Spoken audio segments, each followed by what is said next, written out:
7. When I was 4, my little brother Leo had just been born. My grandma cooed to him, "When you grow up, your sisters will earn money for you." With 2 sisters, my grandson will have 2 sources of income. My mother gave an awkward smile beside her and quietly shooed me away. When I was 10, my little sister Lily was born. My father and my mother discussed putting her up for adoption. My mother wiped her tears and said, "It's all right. Aurora, my elder sister, is older now and can help support the family. We can manage to raise her." But my mother didn't like the old bachelor the matchmaker introduced to Aurora. She sold the last bracelet her mother had left her. When I was 16, my family couldn't afford to send all 3 children to school. I was in the top 10 of my class, while Leo was in the bottom 30. My family chose to have me drop out. I lost my temper and threw the freshly washed clothes into the mud. My mother slapped me, then silently washed them again with her frostbitten hands.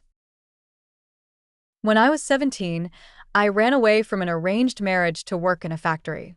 My mother found me and made me promise to send $300 home every month before she agreed to let me stay. Later, I found out that because of this, our house had been vandalized by the man's family. She was a paradox, trapped by outdated beliefs, yet fiercely protective of every child. But she didn't realize that favoring sons over daughters was the original sin, that inequality itself was the original sin. Even if she suffered her whole life, she could never restore my broken childhood or heal the wounds I had endured. But at this moment, none of that mattered anymore. I had no idea how many wrong turns she had taken to find me.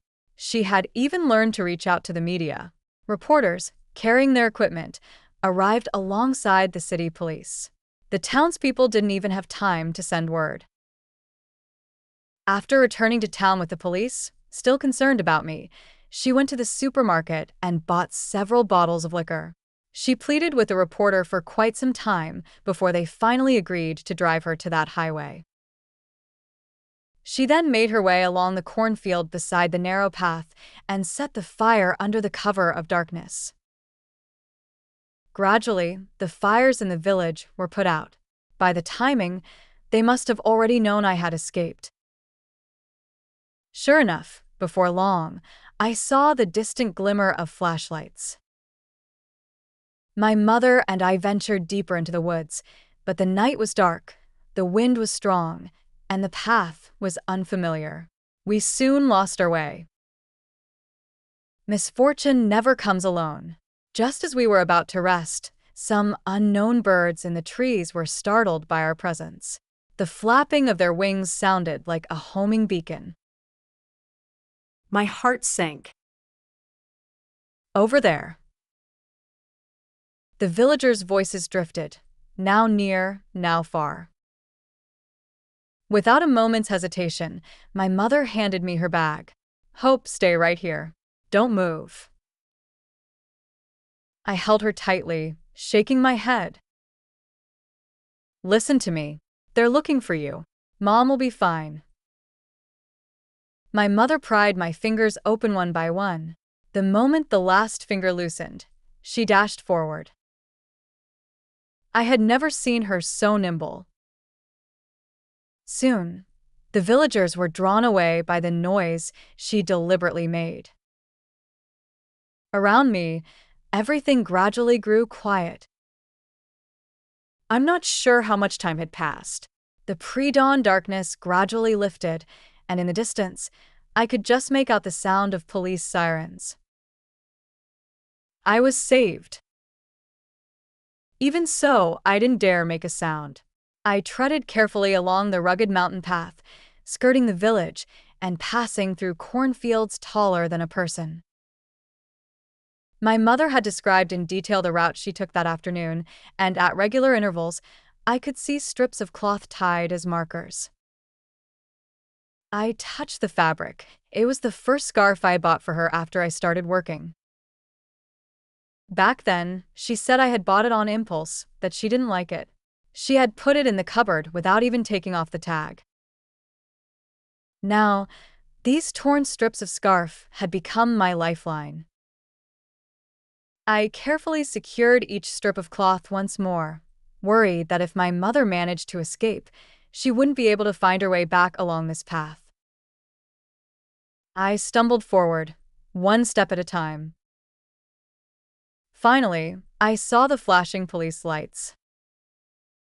Just as the police car came into view and I was about to wave, I spotted a familiar figure. Was that Victor? I watched as Victor casually handed a package to Derek, who had stayed behind. The two exchanged a smile.